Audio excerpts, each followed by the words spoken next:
She came to finalize the divorce on a grey morning that smelled like rain and old paper, the kind of morning where the world feels muted, as if bracing for something it already knows is inevitable. And she told herself to breathe as she walked through the glass doors, reminding herself that this was just paperwork, just signatures, just the end of something that had already been broken for a long time, yet every step echoed with memories of a different version of herself, one who used to wait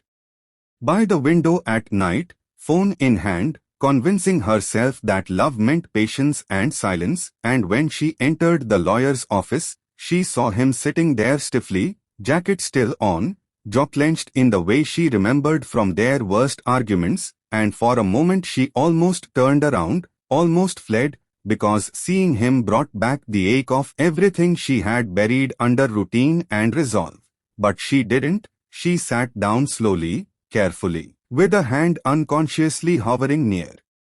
her stomach, and that was when he noticed something was off. Not immediately, not in a dramatic way, but in the subtle tension of the room, the way she shifted her weight, the way her coat stayed buttoned even though it was warm inside, the way her face held a calm that felt rehearsed. And as the lawyer began explaining the final steps, he kept glancing at her, unsettled by a sense he couldn't name, until she finally reached for her bag, stood slightly to adjust the chair, and unbuttoned her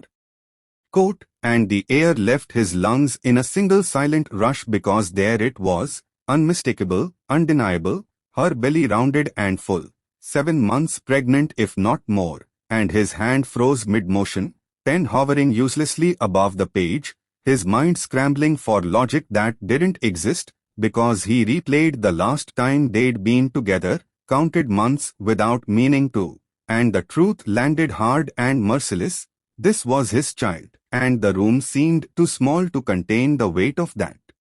realization, while she remained quiet, eyes focused on the table, letting the shock speak for itself, because she had lived with this truth every day, waking up with it, sleeping with it, carrying it through grocery stores and doctor visits and lonely nights, and she refused to soften it for him now, refused to cushion the impact the way she had once cushioned his ego and excuses, and when he finally whispered her name, voice cracking in a way she hadn't heard since the early days when vulnerability still slipped through, she closed her eyes briefly, steadying herself, because she knew that sound could unravel her if she let it, knew that if she looked at him too long she might remember how deeply she once loved him, how she believed that love would be enough to fix neglect, and she reminded herself why she was here, why she had chosen to walk this road alone, because this moment, this shock, was proof of how invisible she had been for so long, how easy it was for him to miss everything that mattered until it stood right in front of him, impossible to ignore. Part 2. When he finally stood up, it was abrupt and clumsy, the chair screeching against the floor as if protesting the sudden chaos, and words spilled out of him in fragments, asking why, how, when, demanding to know why she hadn't told him, why she had let him file for divorce without mentioning something so life-altering, and she listened quietly, hands folded over her belly now, feeling the slow, steady movement inside her that grounded her more than any argument ever could. And when she spoke, her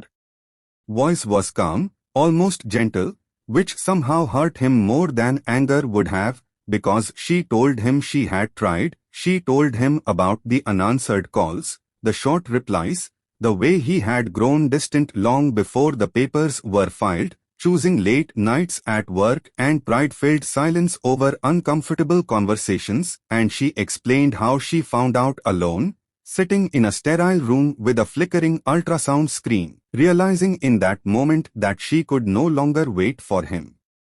to show up, because someone else was already counting on her, and as she spoke, his face changed, denial giving way to understanding, understanding sinking into regret so heavy it bent his shoulders forward, and when he asked in a hollow voice if the baby was his, The question itself seemed to shame him, and she nodded once, a small decisive movement that sealed everything, and he sunk back into his chair, hands trembling as he pressed them to his face, because in that instant he understood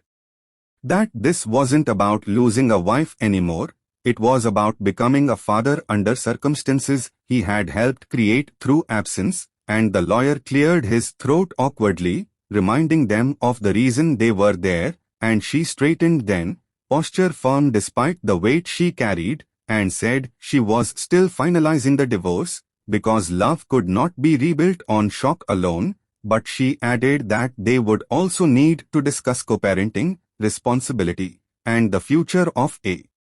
child who deserved more than broken promises, and he looked up at her with a mixture of fear and awe, realizing that while he had been frozen in disbelief, she had already grown into someone stronger, someone who had made peace with moving forward. And as they signed the final papers, the sound of pen on paper echoed like an ending and a beginning at the same time, because he finally understood that freezing hadn't stopped anything at all. The child was coming, the marriage was ending, and the man he was going to be from this moment on would matter more than the man he had been before.